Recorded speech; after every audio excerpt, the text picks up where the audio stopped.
What up, y'all? We here for YG, Blame It on the Streets, CD and DVD album review. Here's a CD, here's a DVD. As far as the music, features, you got Big Y, Mac 10, DJ Quick, J305, Nipsey Hussle, The Neighborhood, TC 4800, Charlie Hood, Slim 400, RJ, D-Lo. That's basically it, 9 tracks. Out of the 9, I like 7 of them. I get an album 8.5 out of 10. He did BPT live in the Bay Area when he was in the Bay Area. He rocked the shit out that crowd, I'm not gonna lie. Big and Back Being Cool remix, I feel DJ Quick had the better verse on that. Blame It on the Streets featuring J305. That song Dumbass Knocking, and I love that hook. Very West Coast vibe, very LA vibe on this little album he did. Ride With Me featuring Nipsey Hussle and RJ. It's a classic song and you definitely get the West Coast vibe. And Nipsey Hussle killed that verse. Number 5, Me and My Bitch, The Neighborhood, did a cover of it. I didn't like it. If I Ever featuring TC 4800, Charlie Hood, I didn't like it. Get Money, Fuck a Bitch, number 7, GSFB featuring Slim 400, RJ and D-Lo. It's a real hood song, like, you know what I mean? They definitely played their part on that record. They all did their thing. It was a good record. Number 8, OMMIO Freestyle. I love his street content. He even threw some bars in there, like some little witty metaphor punchlines. I thought that shit was dope, but he spoke on some real street shit, and I definitely feel like, that song is very classic. Number 9, 2015 Flow. I had seen this song out, you know what I mean? People was talking about it and everything. It definitely ended the album dope, you know what I mean? The beat was fucking hard as fuck. His flow was crazy. Hood lyrics in there, but overall, as a collection, overall, I'm not just gonna rate the album, rate the whole packaging and everything. Packaging is cool. The DVD, let's get to the DVD. I think a lot of us feel like we were cheated. We know that the DVD movie was based off 2 songs off his debut album, but it had its moments, but it just felt like it was incomplete. It's like, all right, the movie begins, you see his homies in the car, they talking about some street shit. Dude was supposed to have his daughter in the car. Thank God his daughter wasn't in the car. Some rivals roll up, start dumping. They go get YG, tell YG. They basically, while he's fucking some bitch or whatever, boom, boom, boom. He basically getting this shit.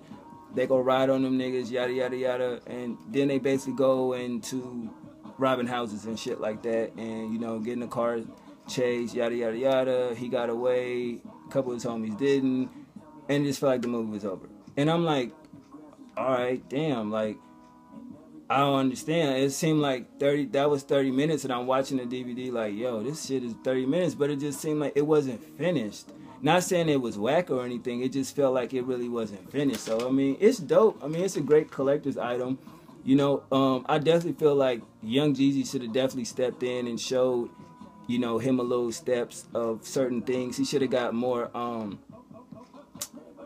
how can I word it? More overseeing of the project, because when Fabulous came out with Loso Way, you seen the movie that came with that? Now that's finishing the movie. Like that was kind of dope, you know what I mean? The ending was fucked up, but at the end of the day, you walked away from like, okay, that was pretty cool. I mean, for that, he should have just fucking just said, fuck it, and just do a documentary film of him on the road when his album came out. That would have been pretty dope, or did what Young Jeezy did, where he did the interview with TM103. That's how you know I got a deluxe version. You dig? But other than that, it was cool for what it was. I support it. It's funny how I had to go to a whole different city to find it, and I go to my Target out in my city, and they had this album here. But it sold out real quick, so I'm going to keep that and let y'all know. This album sold out. The only album that actually came out is still in stores. It's Nicki. J. Cole sold out. Taylor Swift sold out. So everything that's basically been coming out in physical copies has been selling out. You know what I mean? Nicki's on the show because they restocked it. It sold out in my store the first fucking day. It sold out in Best Buy the first day. But anyway, this album is straight. His debut album definitely dropped earlier this year. If I'm correct, it did drop in 2014. Yes, it did. And definitely that album is incredible. That can be a contender for album. It did. It dropped in 2014, right? Yeah, I think it did. If I'm wrong, whatever. But that's a contender for album of the year. You know what I'm saying?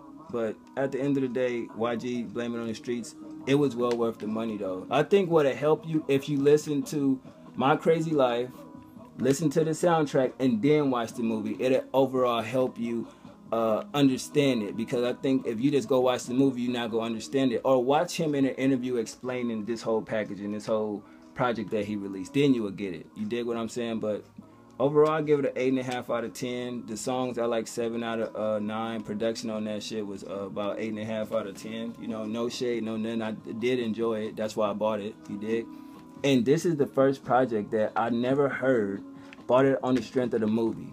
So I didn't hear the music first. I just recently heard the music, and then that's why you get the review. You dig what I'm saying? So that says a lot for me of having faith in the artist based on his debut. So I'm like, yo, I didn't want to listen to the leak. I know I wanted the movie, and the only way that I was going to get the movie is if I bought it. Yeah, I could have waited, watched it on YouTube, heard the soundtrack on YouTube, but still, I'd rather wait, and I enjoyed it even more. You dig what I'm saying? And look at the cover. It's just so dope. You know what I mean? But other than that, YG, Blame It on the Streets. Hope you enjoyed the review. I'm out. 1.